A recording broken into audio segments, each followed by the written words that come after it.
Mi hija dijo, «Ya no vivirás aquí, papá». Y no imaginaba lo que me esperaba afuera.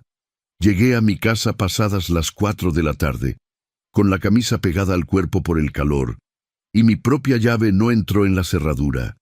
La habían cambiado. Entonces vi mis cosas en la banqueta, mi cama, el sillón que fue de mi padre, cajas abiertas, ropa tirada, como si alguien hubiera vaciado mi vida entera sobre el pavimento. Mi hija Norma estaba parada ahí, con los brazos cruzados. Junto a ella, su esposo Tomás sostenía unos papeles que yo nunca firmé, sin verme a los ojos. «Ya no vivirás aquí, papá», me dijo Norma, con una voz que no reconocí como suya. No le contesté. Me quedé viendo la cerradura nueva, pensando en la puerta de atrás, la del cuartito de herramientas, la que yo mismo construí hace 30 años y que ellos habían olvidado que existía.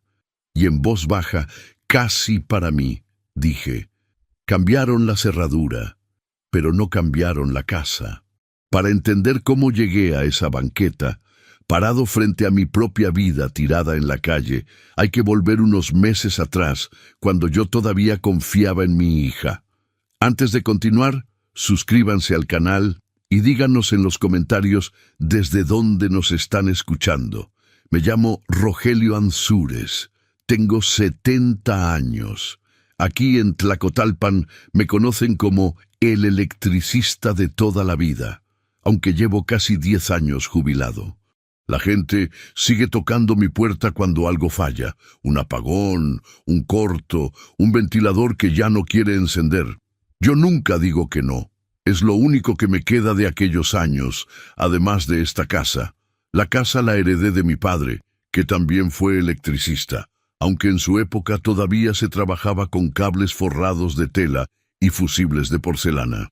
Tiene las paredes color añil como casi todas en este pueblo, y un corredor con soportales, donde por las tardes se sienta medio barrio a platicar, mientras el río Papaloapan corre despacio, cargado de ese olor a lodo tibio y a jazmines que ya forma parte de mí. Desde que mi esposa Herminia murió hace 5 años, la casa se quedó más grande de lo que debería. Uno se acostumbra al silencio. A veces hasta lo prefiere. Lo que no se acostumbra uno es a comer solo, a apagar la radio porque ya nadie comenta las noticias, a guardar 2 tazas en la alacena cuando solo se necesita una. Aquella mañana de marzo, el calor apretaba desde temprano. Yo estaba en el corredor, destapando un ventilador viejo que un vecino me había dejado para revisar, con los dedos llenos de grasa y el sudor pegándoseme a la nuca, cuando pasó don Fidel, mi vecino de toda la vida, rumbo al mercado, como todos los días. «¿Otra vez trabajando, Rogelio? Ya jubílese de verdad», me dijo riendo, golpeando el bastón contra el piso de ladrillo. «El día que deje de arreglar cosas, ese día me entierran, don Fidel». Él se rió más fuerte y siguió su camino. No habían pasado ni 15 minutos cuando escuché el carro de mi hija Norma estacionarse afuera. Traía a Tomás, su esposo, con esa sonrisa que usa cuando quiere algo. «Papá, te trajimos pan», dijo Norma, dejando una bolsa sobre la mesa del corredor sin sacar nada de ella. Tomás se sentó frente a mí, en la silla que fue de Herminia, y por un segundo algo se me revolvió por dentro, aunque no dije nada. Dejé el ventilador a un lado, me limpié las manos en el trapo que siempre cargo en el bolsillo trasero. «¿Cómo sigue ese mareo que tuvo la semana pasada, don Rogelio?», preguntó, con voz de quien ya sabe la respuesta antes de oírla. No fue mareo.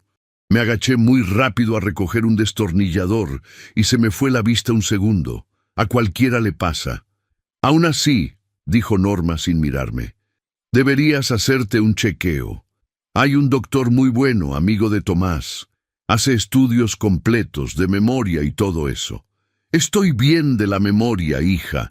Me acuerdo hasta del número de serie del primer refrigerador que instalé en este pueblo y de la fecha en que nació tu primer diente. Tomás soltó una risa corta, de esas que no llegan a los ojos. Nadie dice que esté mal, papá. Es prevención. A su edad es normal hacerse estudios. Hasta para el trámite de la pensión los piden ahora.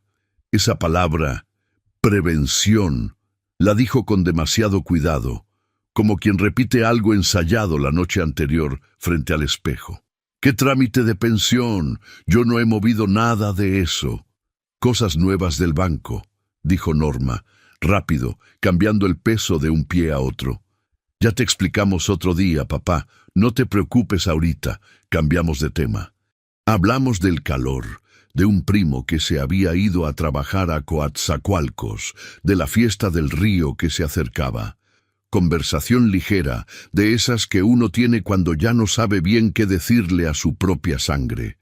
Antes de irse, Tomás se quedó un momento parado junto a la puerta del cuartito de herramientas, el que está al fondo del patio, el que yo mismo levanté con bloc y lámina hace 30 años para guardar mis cosas de trabajo.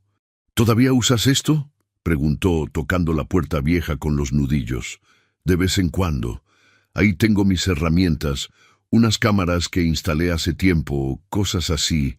Vi algo cruzar por su cara, apenas un segundo, como si esa información le sirviera para algo que yo todavía no alcanzaba a entender.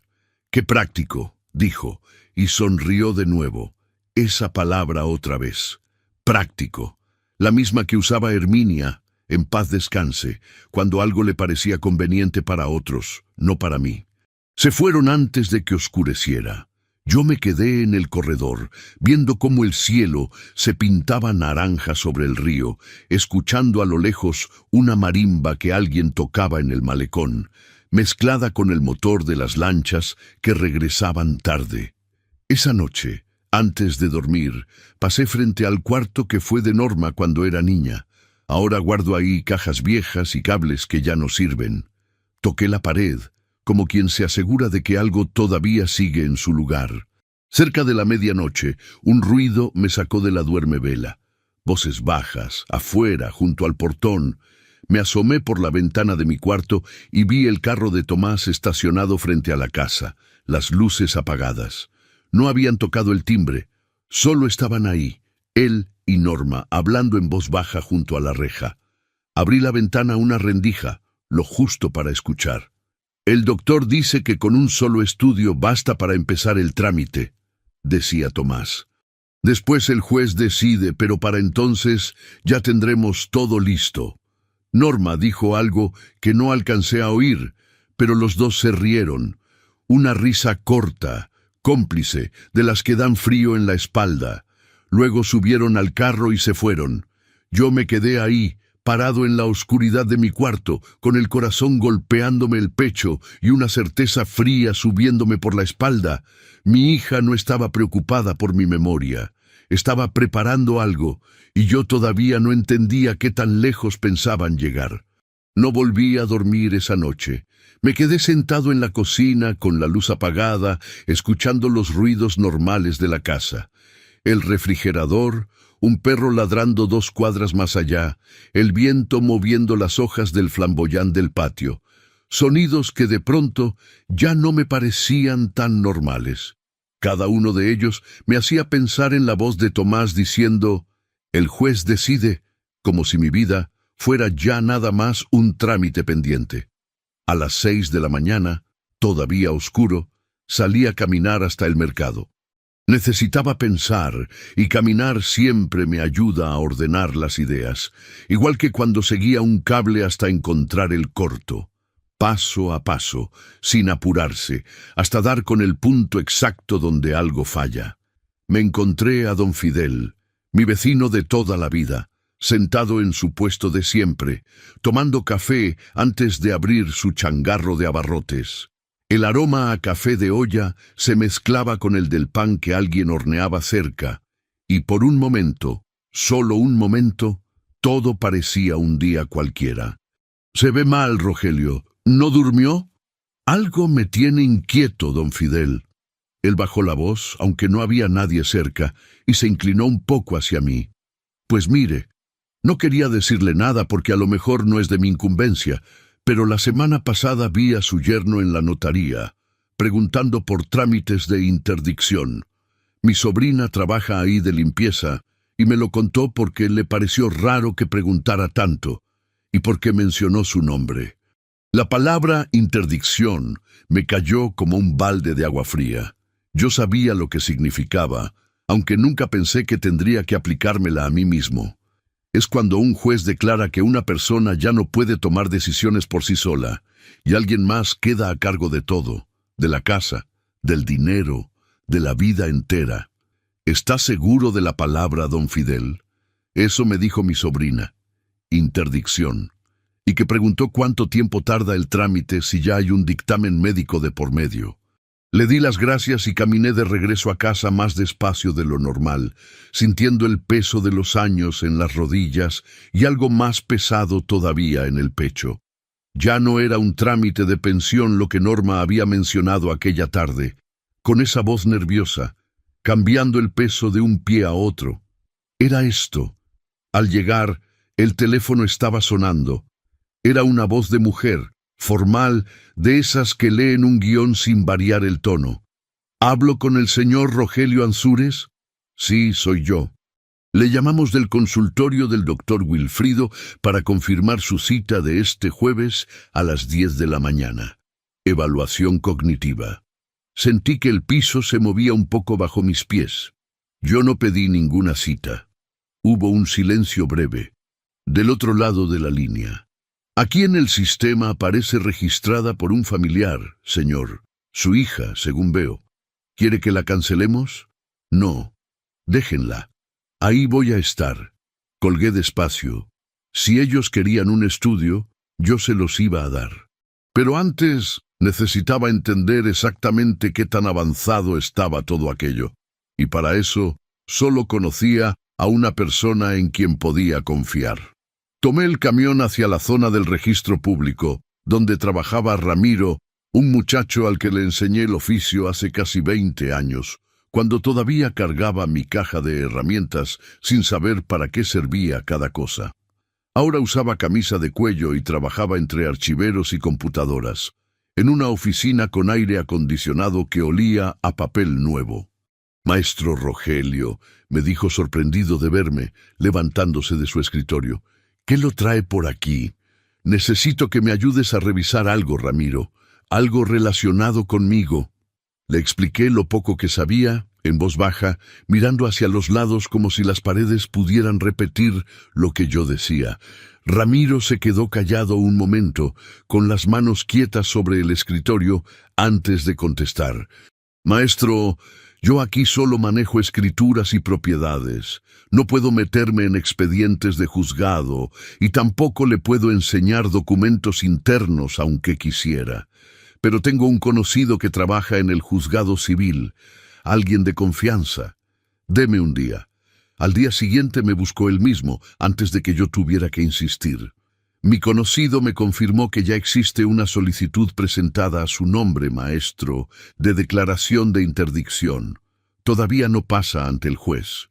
Le falta una pieza, el dictamen médico, que según parece se va a hacer este jueves para completar el expediente. ¿Qué tan rápido se resuelve algo así? Semanas, maestro, si nadie se opone. A veces menos, si alegan urgencia médica. Y le voy a decir lo mismo que usted me diría a mí si los papeles fueran al revés. Consiga un abogado, lo antes posible. El estómago se me hizo un nudo. ¿Y quién firma el dictamen? El de la cita del jueves, según me dijo mi conocido. Un doctor Wilfrido. Algo más, maestro. Por lo que se acostumbra cobrar en estos casos, una evaluación y un peritaje así suelen rondar los 15,000 pesos, y normalmente lo paga quien promueve el proceso, 15,000 pesos. Tomás bien pudo haber pagado 15,000 pesos para que un papel dijera que yo no podía pensar por mí mismo. Le agradecí a Ramiro y salí de ahí con la cabeza llena de números y de nombres que apenas unas horas antes no significaban nada para mí. Pensé en lo tranquilo que se había visto Tomás todo este tiempo, sin esconder casi nada, como si estuviera convencido de que nadie en el pueblo iba a cuestionar un dictamen médico firmado y sellado por un profesional. Esa confianza, ahora lo entendía, era su único punto débil. De regreso en casa, fui directo al cuartito de herramientas. Necesitaba revisar las cámaras que había instalado años atrás, después de que entraron a robar 2 casas en la cuadra. Llevaban meses sin que nadie les prestara atención, conectadas nada más por costumbre. Abrí la puerta de lámina. El olor a aceite y a polvo me recibió como siempre, igual que cada tarde de mi vida entera ahí dentro. Caminé hasta el rincón donde tenía el pequeño grabador conectado a las cámaras y me agaché para revisar los cables. Entonces lo vi. El cable de corriente estaba desconectado. No por accidente. Estaba enrollado con cuidado y puesto a un lado, como lo haría alguien que sabe algo de electricidad y no quiere que se note que lo movió. Alguien había estado ahí y sabía exactamente qué estaba apagando. Me quedé en cuclillas, con el cable frío entre los dedos, calculando fechas. Tomás había preguntado por el cuartito apenas 2 días antes. Norma había dejado el pan sobre la mesa sin sacarlo de la bolsa, como quien busca una excusa para entrar a la casa sin parecer que busca algo. Volví a conectar el cable, despacio, sin prisa, fingiendo ante nadie, porque ahí no había nadie más que yo, que todo seguía igual. También revisé cada cámara y confirmé que todas habían vuelto a grabar correctamente. Pero ya no era igual. A partir de esa tarde, cada cosa que dijera Tomás, cada sonrisa de Norma, yo la iba a estar escuchando distinto. El jueves llegué al consultorio 15 minutos antes de la hora, con la camisa bien planchada y el pelo peinado hacia atrás, como si fuera a una entrevista de trabajo. La sala de espera olía a alcohol y a aire acondicionado nuevo. Una enfermera me llamó por mi nombre completo, con esa amabilidad exagerada que usan a veces con la gente mayor, como si uno también se hubiera quedado sordo de pronto. El doctor Wilfrido era un hombre de unos 50 años, lentes delgados, escritorio ordenado con demasiada perfección. Me hizo pasar, me ofreció asiento, y antes de preguntarme nada, abrió una carpeta donde ya había varias hojas escritas, como si el examen ya tuviera medio resultado antes de empezar. Don Rogelio, vamos a hacer unas pruebas sencillas. Nada de qué preocuparse. Adelante, doctor. Empezó con preguntas normales. La fecha, el nombre del presidente, restar números de 7 en 7. Yo respondí todo sin titubear, aunque por dentro sentía que cada respuesta correcta lo incomodaba un poco más, como si yo me estuviera saliendo del libreto que él ya tenía escrito. Entonces cambió el tono. ¿Y sabe usted, don Rogelio, en qué año estamos exactamente sin pensarlo mucho? Ya se lo dije hace un minuto, doctor. Sí, es solo para confirmar. ¿Y su hija Norma? ¿Ella lo visita seguido? ¿Le ayuda con el dinero? ¿Con las cuentas del banco? Mi hija no maneja mi dinero. Yo manejo mi dinero. Él anotó algo en su libreta, despacio, sin levantar la vista.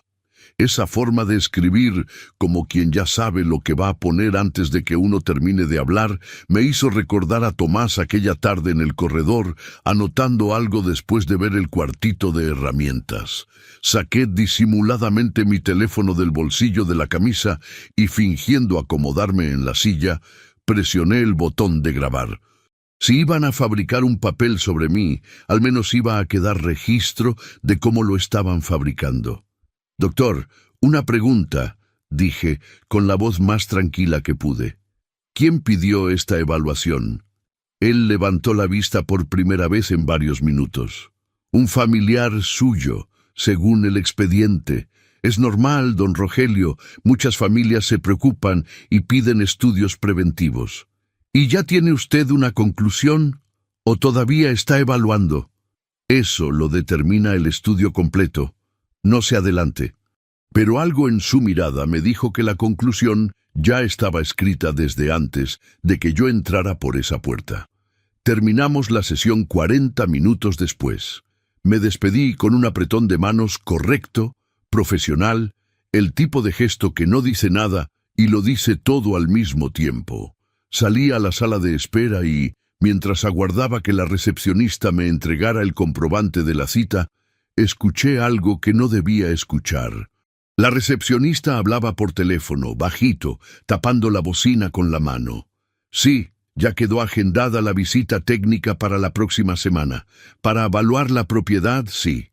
El ingeniero dice que con la ubicación frente al río puede llegar a valer entre 1.800.000 y 2.500.000 pesos. Entre 1.800.000 y 2.500.000 pesos. Mi casa, la de mi padre, la de Herminia, reducida a una cifra que alguien ya estaba calculando sin haberme preguntado nada. La recepcionista colgó y me sonrió como si nada, entregándome un papel con la fecha de mi próxima cita. Nos vemos en 15 días, don Rogelio, para la segunda parte de la evaluación. Ahí estaré, dije, doblando el papel con cuidado y guardándolo en la bolsa de la camisa junto al pecho. Caminé hacia la calle con el sol pegándome de frente, sintiendo el calor del mediodía sobre los hombros. No fui directo a la parada del camión. Caminé hasta el malecón, me senté en una banca bajo un almendro y me quedé viendo el río pasar, lento, como siempre, cargando ramas y hojas hacia algún lugar que nunca llegaba a ver. Un hombre vendía raspados cerca de ahí, gritando los sabores. Unos niños corrían detrás de una pelota desinflada. La vida seguía para todos, igual que aquella vez, hace años, cuando enterré a Herminia, y al día siguiente el mundo entero seguía funcionando como si nada hubiera pasado, como si mi vida entera no se hubiera partido en dos esa misma semana. Saqué el teléfono y escuché de nuevo, en voz baja, la grabación de la consulta. Mi propia voz, tranquila, respondiendo todo correctamente. La voz del doctor, cada vez más impaciente, porque yo no le daba el resultado que necesitaba.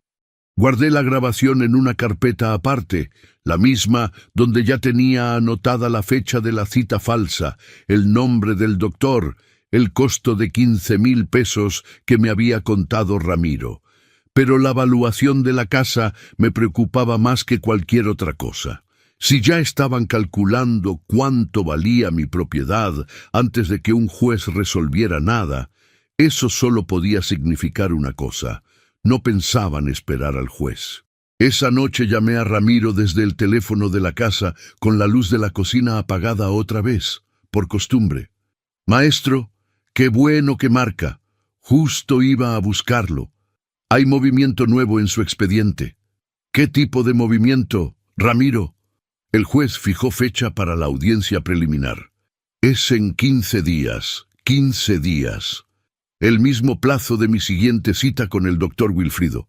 Demasiada coincidencia para ser casualidad. Hay algo más, maestro, y no sé si deba decírselo, pero usted me enseñó a no quedarme callado cuando algo huele mal, como un cable recalentado antes de hacer corto. Dime, Ramiro. Su yerno tiene su nombre en una escritura vieja vinculada a un caso similar de hace como 8 años. Y el apellido del otro afectado es el mismo que el de él. Me quedé con el teléfono pegado a la oreja, sin decir nada, mientras el ventilador de la sala giraba despacio y afuera, a lo lejos, alguien tocaba una guitarra desde algún portal. «Maestro, ¿sigue ahí?» «Aquí estoy, Ramiro. Mándame lo que tengas mañana a primera hora. Necesito un nombre, una dirección, lo que puedas conseguir». Colgué y me quedé mirando la pared de la cocina, donde todavía colgaba un calendario viejo de hacía 2 años, de esos que regalan en la ferretería. Si Tomás ya había hecho esto antes, entonces en algún lugar de este mismo pueblo había otro hombre como yo, viviendo, si es que todavía vivía en su propia casa, el final de esta misma historia. Ramiro llegó a mi casa antes de las 8 de la mañana, con un sobre amarillo bajo el brazo y la cara de quien no durmió bien pensando en lo que traía. «Esto sí lo pude sacar, maestro, porque son escrituras. Es información de propiedad, no expediente de juzgado. Me tomé la molestia de buscar en el archivo viejo antes de que lo pasaran todo a digital. Nos sentamos en el corredor, bajo la sombra que ya empezaba a cortarse con el calor de la mañana. Abrí el sobre con cuidado, como quien destapa un cable que no sabe si todavía tiene corriente. Adentro había una copia de una escritura de compraventa de hacía 8 años. En el documento, el vendedor del terreno aparecía representado legalmente por Tomás, en su carácter de representante, a nombre de un tal Saturnino, declarado en estado de interdicción según una resolución judicial citada al pie de la página, sin que el documento mostrara más detalles del juicio en sí. ¿Y la dirección de este señor, Ramiro? Eso no lo dice la escritura, maestro. Pero mi conocido del juzgado pudo rastrear el expediente viejo y me consiguió esto: una casa de reposo en la carretera a Alvarado, antes de llegar al puente. Ahí lo internaron, según consta, después de que el juez resolvió a favor de Tomás. ¿A favor de quién? De Tomás, maestro. Por lo que dice aquí, el señor Saturnino era el padre de Tomás. Según me dijeron, fue él mismo quien promovió aquel procedimiento hace años. El estómago se me revolvió, aunque ya esperaba algo parecido. ¿Y el señor Saturnino sigue vivo? Según el último reporte del asilo, sí, reporte de hace 3 meses. Doblé los papeles, los guardé en el mismo sobre y me quedé viendo el patio un momento.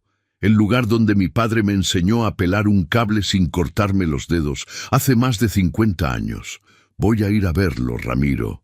¿Estás seguro, maestro? A lo mejor ni se acuerda de nada, a lo mejor el dictamen tenía razón con él. Eso lo voy a averiguar yo mismo.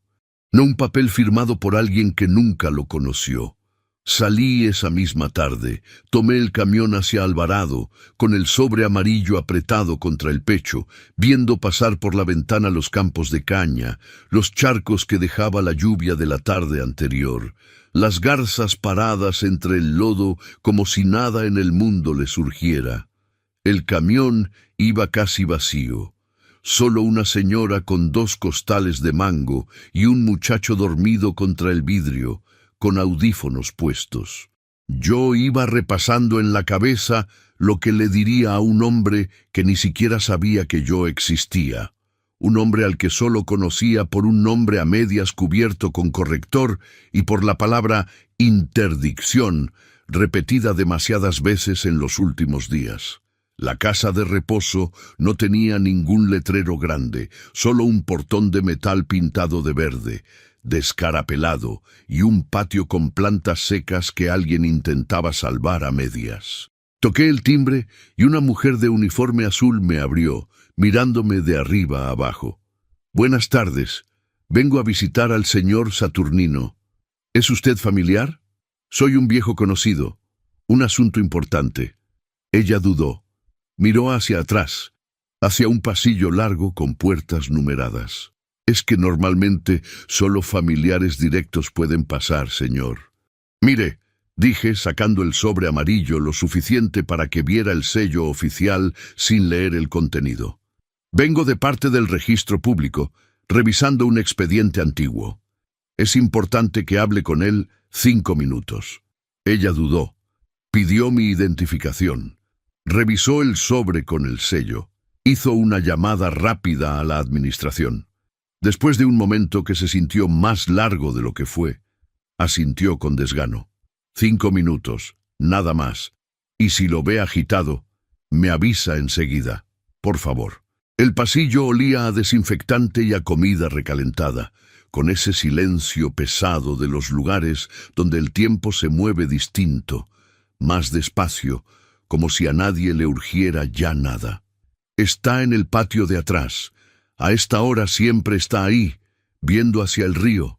Caminé despacio por el pasillo, pasando puertas entreabiertas donde se veían siluetas sentadas frente a televisores apagados o frente a ventanas, simplemente esperando algo que ya nadie nombraba en voz alta. Una señora me sonrió desde su cuarto, agitando la mano como si me conociera de otra vida. Le devolví el saludo sin detenerme. Sentí un nudo subirme por la garganta que no supe nombrar todavía. Al final del pasillo había una puerta de vidrio que daba a un patio pequeño, con 2 árboles de mango y unas sillas de plástico desgastadas por el sol. Y ahí, sentado de espaldas a mí, con un sombrero de palma viejo y las manos cruzadas sobre las piernas, estaba un hombre. Me quedé un momento del otro lado del vidrio, observándolo. Tenía la espalda encorvada, como cualquier hombre de su edad, pero algo en la forma en que sostenía la cabeza, erguida, atenta a cada sonido del patio, no encajaba con lo que yo esperaba encontrar. Me acerqué despacio. El sonido de mis pasos sobre las hojas secas debió alertarlo, porque giró la cabeza antes de que yo dijera nada. Tenía la mirada clara, demasiado clara para el papel que decía que no podía pensar por sí mismo. «Usted no es de aquí», dijo con voz firme, nada confundida. «Usted viene de afuera, se le nota en los zapatos, todavía tienen lodo de la calle». Me quedé parado, sin saber bien por dónde empezar, sintiendo que estaba viendo algo que todavía no tenía nombre, pero que ya me dolía de antemano. «Me llamo Rogelio. Vengo a hablar con usted sobre Tomás». El hombre no se movió, no parpadeó, solo entrecerró los ojos como quien reconoce algo que llevaba años esperando que pasara, algo que ya había ensayado 1000 veces en su cabeza durante las tardes largas de ese patio. «¿Qué le quitó a usted?», preguntó. «¿La casa, el dinero o las 2 cosas? Todavía está en proceso, pero va por ahí». Soltó una risa seca, sin alegría, una risa que sonaba más a costumbre que a humor. «Entonces siéntese, Rogelio, porque lo que usted está viviendo ahorita, yo ya lo viví hace 8 años, y nadie me creyó».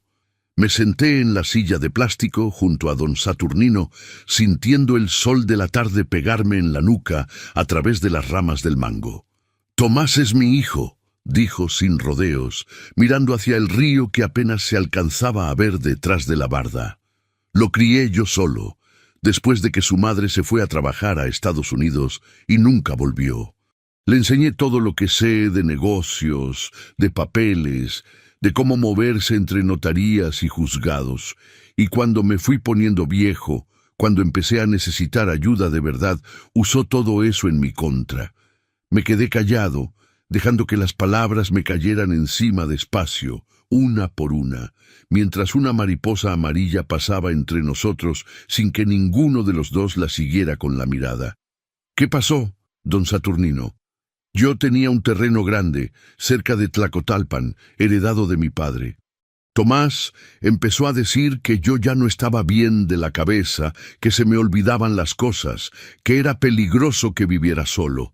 Al principio le creí a medias, porque uno a esta edad empieza a dudar hasta de su propia memoria».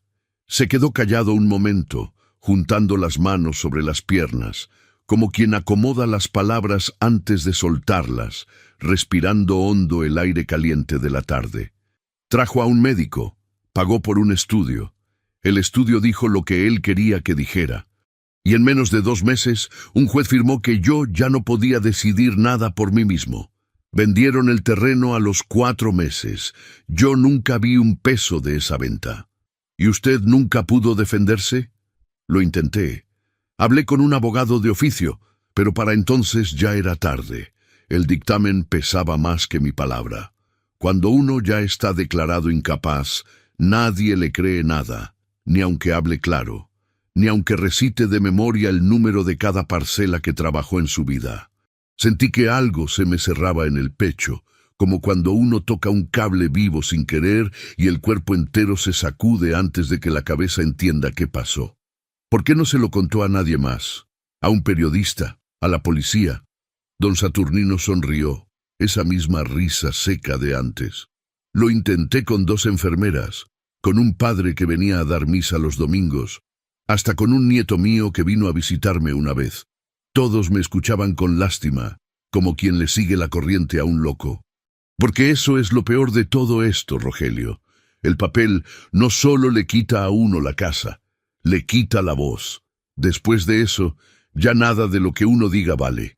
Nos quedamos en silencio un momento, escuchando el ruido lejano de una lancha en el río, el canto de una chachalaca entre las ramas. «Tengo algo que quiero que se lleve», dijo, y se inclinó despacio hacia el bolsillo interior de su camisa, sacando un papel doblado muchas veces, suave ya, de tanto manosearlo. «Es una carta que escribí hace años, antes de que me trajeran aquí. Ahí cuento todo, con fechas, con nombres del notario y del doctor. La escondí en el forro de esta camisa porque sabía que algún día alguien iba a necesitarla más que yo. Tomé el papel con cuidado, como si pudiera deshacerse entre mis dedos. ¿Por qué a mí, don Saturnino? Usted ni me conocía hace una hora».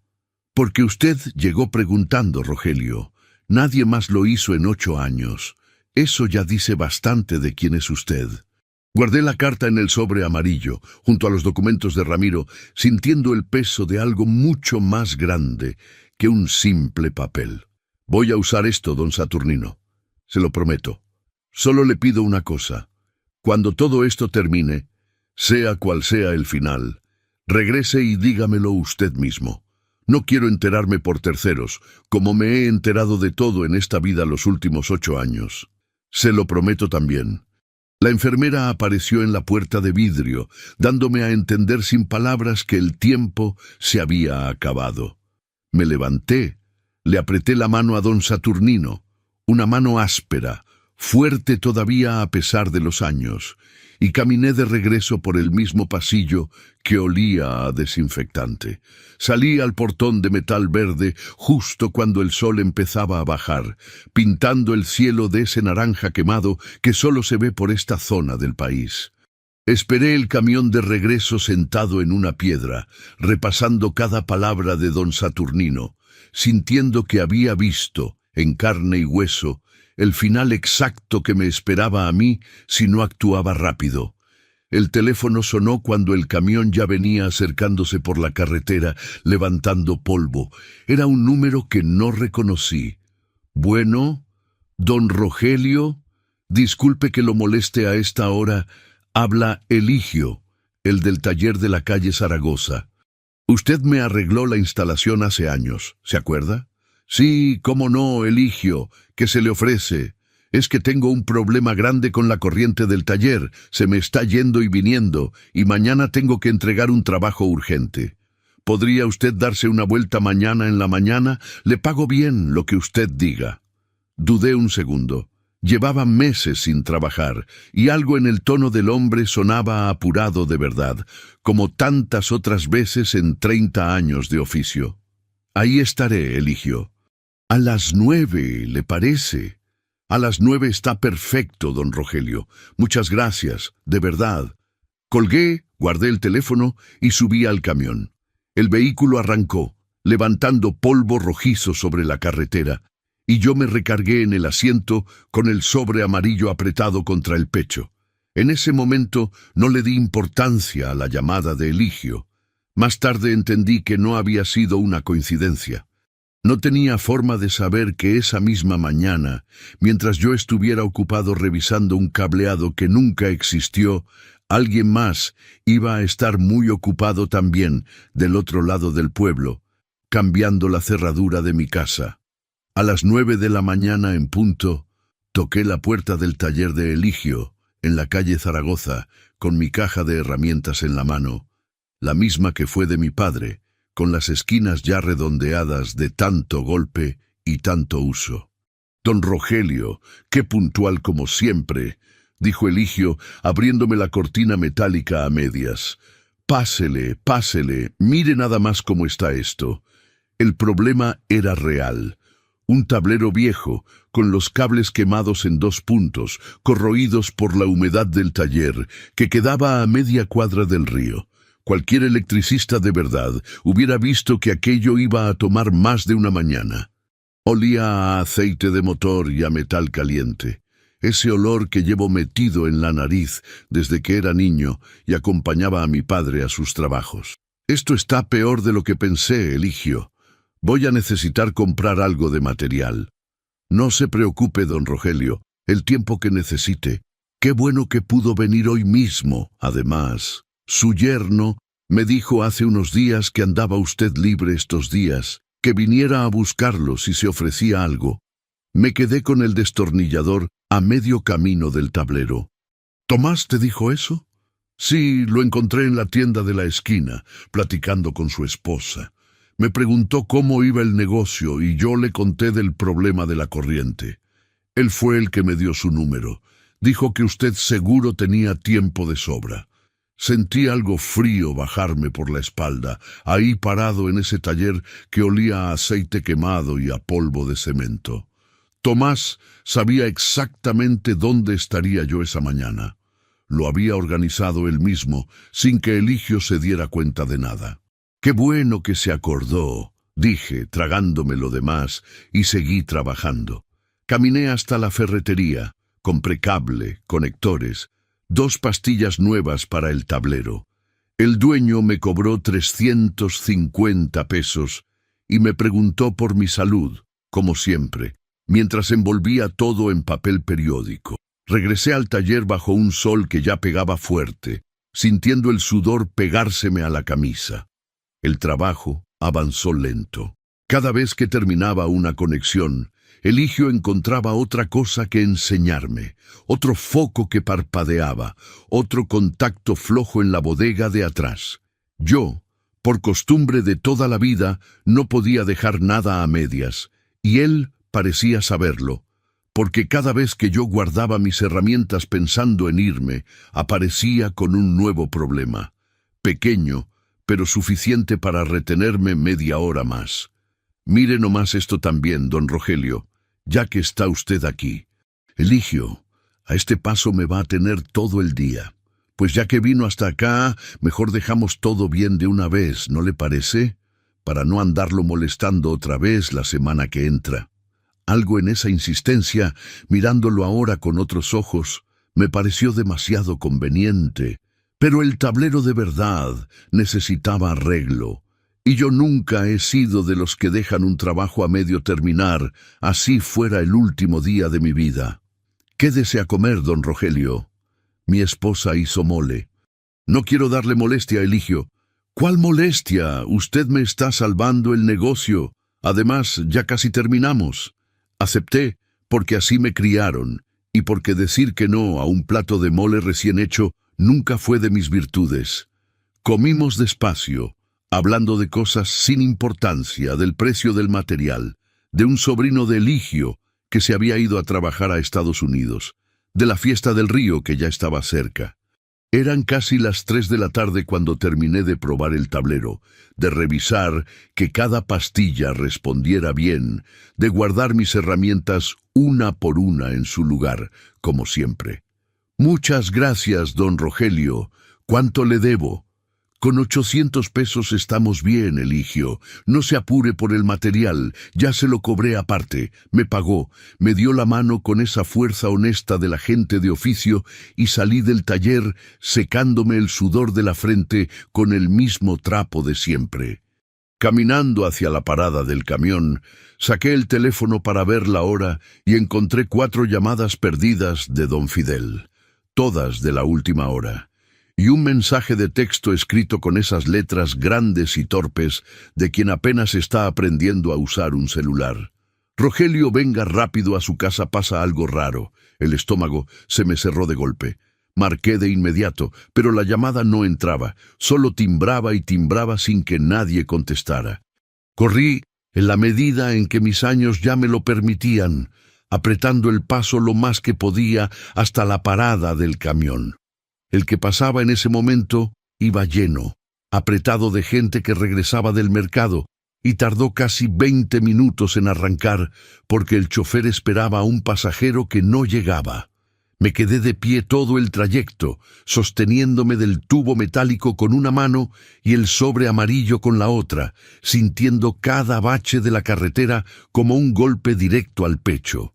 20 minutos que se sintieron como 2 horas, viendo pasar las calles que conocía de memoria, cada changarro, cada esquina, cada fachada pintada de azul o de añil, sin poder hacer nada más que apretar el sobre contra el pecho y repetirme, en silencio, que todo iba a estar bien, que seguramente era una falsa alarma, que don Fidel a veces exageraba las cosas, aunque en el fondo yo sabía que ese hombre nunca había exagerado nada en los 30 años que llevaba de conocerlo. El camión me dejó a 3 cuadras de mi casa. Caminé el resto del trayecto casi corriendo, con el corazón golpeándome más fuerte de lo que había golpeado en años, sintiendo en la nuca el sol todavía alto de las 4 de la tarde. Doblé la esquina de mi calle, y ahí, justo frente a mi casa, vi algo que mi cerebro tardó un segundo entero en terminar de entender. El candado nuevo brillaba sobre la puerta de mi casa y mis cosas estaban tiradas en la banqueta, bajo el sol de las 4 de la tarde, como si fueran basura esperando el camión recolector. Los hombres de la mudanza cargaban cajas sin apuro, con la tranquilidad de quien hace un trabajo de rutina. Tomás les había mostrado copias de unos papeles con sellos y membretes que aparentaban autorizar el traslado, y para ellos eso bastaba. Norma estaba ahí, con los brazos cruzados. Tomás sostenía unos papeles que yo jamás había firmado sin verme a los ojos. «Ya no vivirás aquí, papá», me dijo Norma, con una voz que no reconocí como suya. No le contesté de inmediato. Me quedé viendo la cerradura nueva un segundo, pensando en la puerta de atrás, la del cuartito de herramientas, la que yo mismo construí hace 30 años, y que ellos habían olvidado que existía, porque nunca les interesó saber cómo estaba hecha mi propia casa. Cambiaron la cerradura, dije en voz baja, pero no cambiaron la casa. Tomás frunció el ceño sin entender. Yo no le di tiempo de preguntar nada. Tomás estaba convencido de que el dictamen médico bastaría para desacreditar cualquier cosa que yo dijera.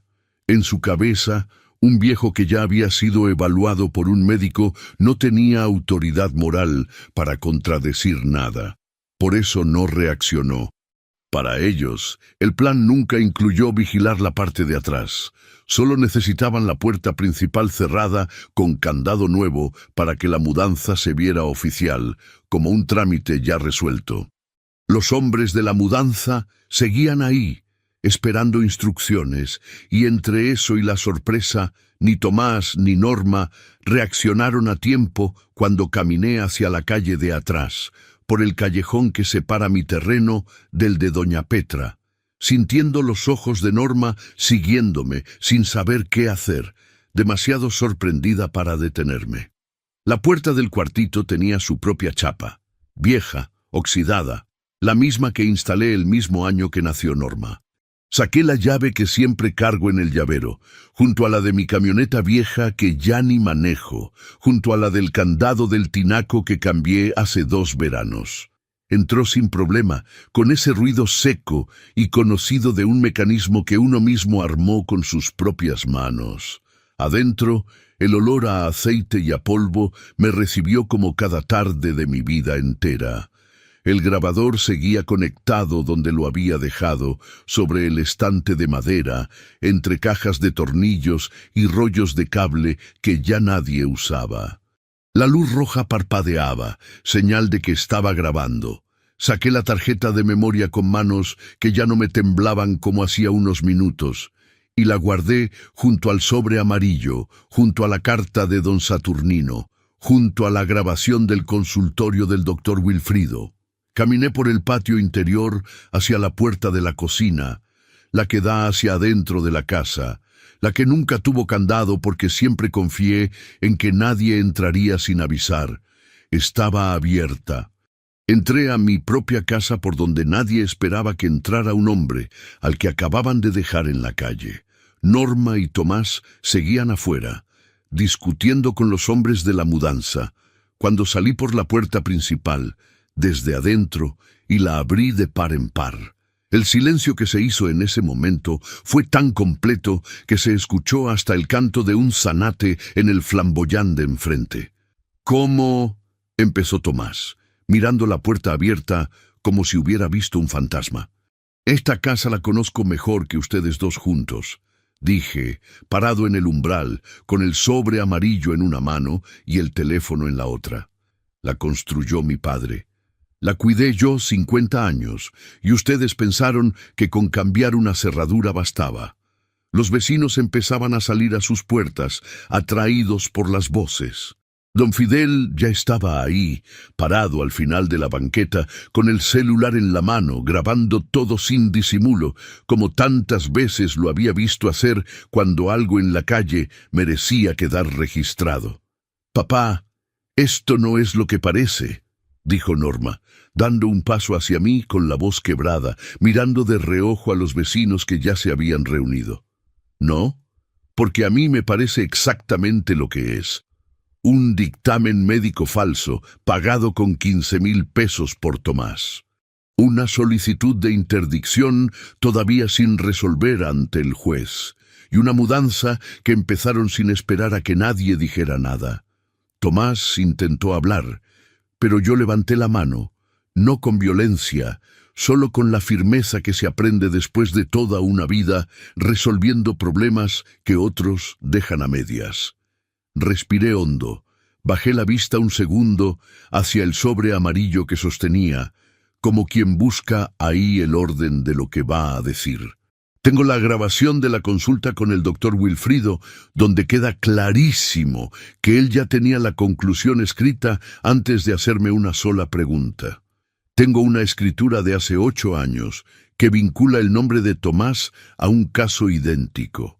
Y tengo una carta de la persona afectada en ese caso, que ya nos ayudó a localizar documentos y actuaciones de aquel entonces.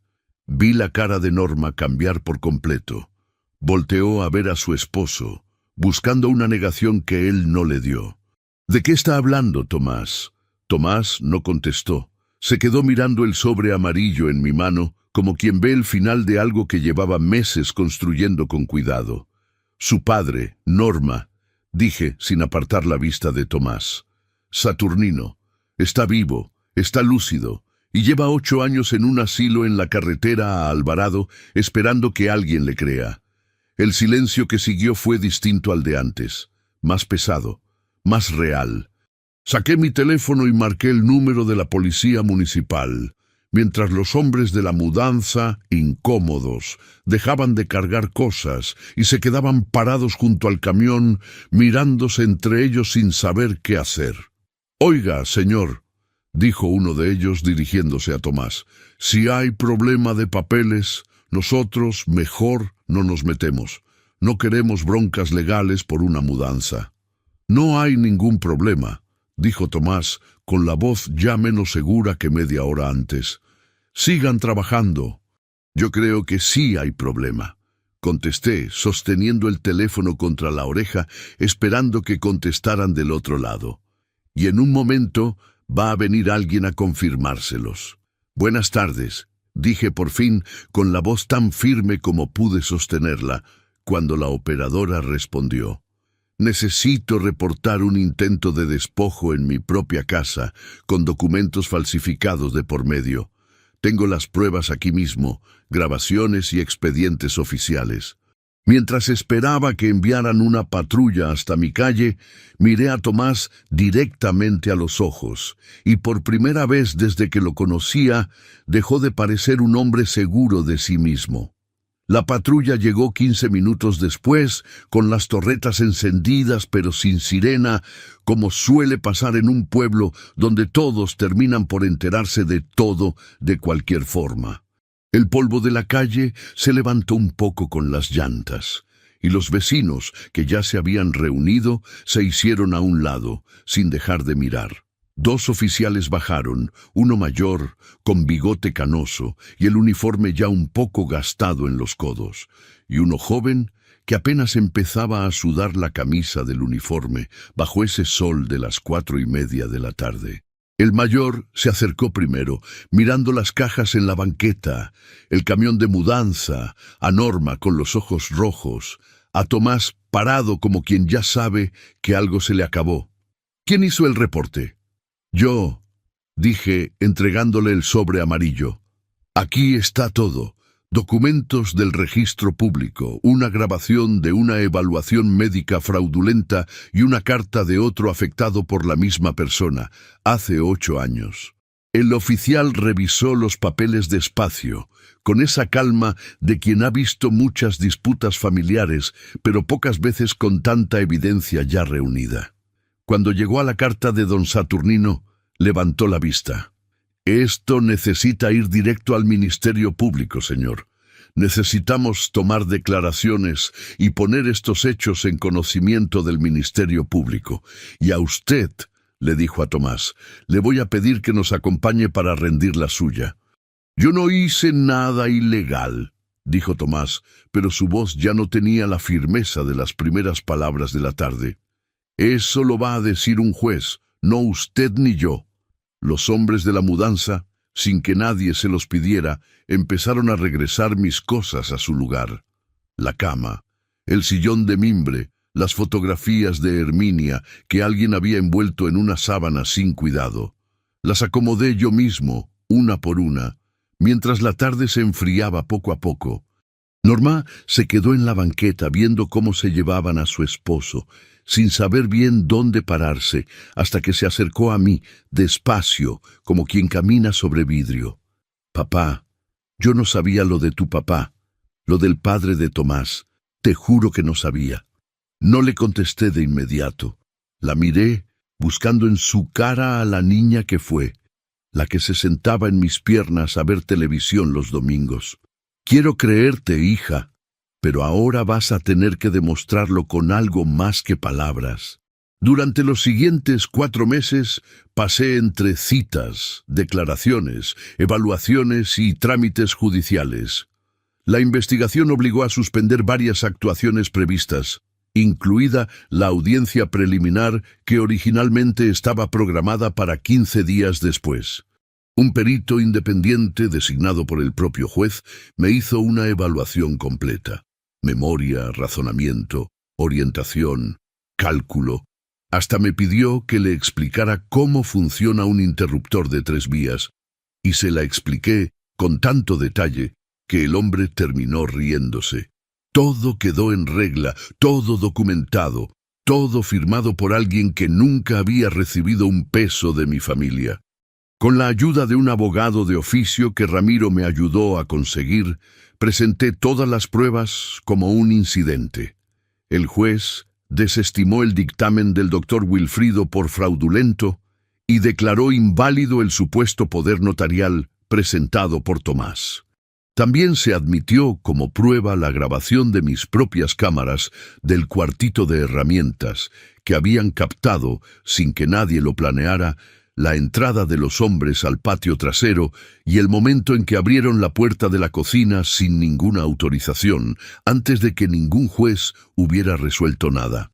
La audiencia de interdicción fue suspendida por el propio juez mientras se investigaban las irregularidades detectadas en el expediente y nunca se volvió a programar. El Ministerio Público abrió investigación contra Tomás y contra el doctor por fraude, falsificación de documentos y abuso de confianza. La carta de don Saturnino permitió localizar documentos y actuaciones anteriores que después fueron incorporados legalmente al expediente, y con eso su caso civil de hace 8 años también se puso en movimiento. Un abogado de oficio empezó a tramitar ante un juez civil la revocación de su interdicción, algo que según el propio abogado era poco común, pero no imposible cuando había pruebas tan claras. Tomás perdió el empleo que tenía en un despacho contable del pueblo apenas se supo la noticia. Nadie en Tlacotalpan necesita periódico para enterarse de nada. Bastó que 2 vecinas lo comentaran en la fila del banco para que en 3 días todo el mundo supiera lo que había intentado hacerme. Volví al asilo en la carretera a Alvarado un mes después. como se lo había prometido a don Saturnino. El camino se sentía distinto esta vez, más corto, aunque fuera la misma carretera, los mismos campos de caña, las mismas garzas paradas entre el lodo. Lo encontré en el mismo patio, bajo el mismo árbol de mango, con el mismo sombrero de palma, como si el tiempo ahí adentro no terminara de moverse del todo. Vine a contarle, don Saturnino, como prometí. Le conté todo, despacio, sin adornar nada, sentado a su lado en la misma silla de plástico de la primera vez. Cuando le dije que su caso se había reabierto, que un abogado de oficio ya estaba revisando su expediente completo, sus ojos se llenaron de algo que tardé en reconocer porque hacía mucho que no lo veía en un hombre de su edad. Esperanza de verdad, no la de cortesía que se finge frente a los demás para no parecer una carga. Entonces sí valió la pena haber guardado esa carta tantos años, dijo, con la voz quebrada, pasándose una mano por los ojos, sin disimulo. Valió la pena, don Saturnino. Y voy a seguir viniendo a visitarlo, se resuelva su caso o no. Norma empezó a venir los domingos, sola, sin Tomás, que sigue enfrentando el proceso penal mientras esta historia se cuenta. No hablamos mucho de él.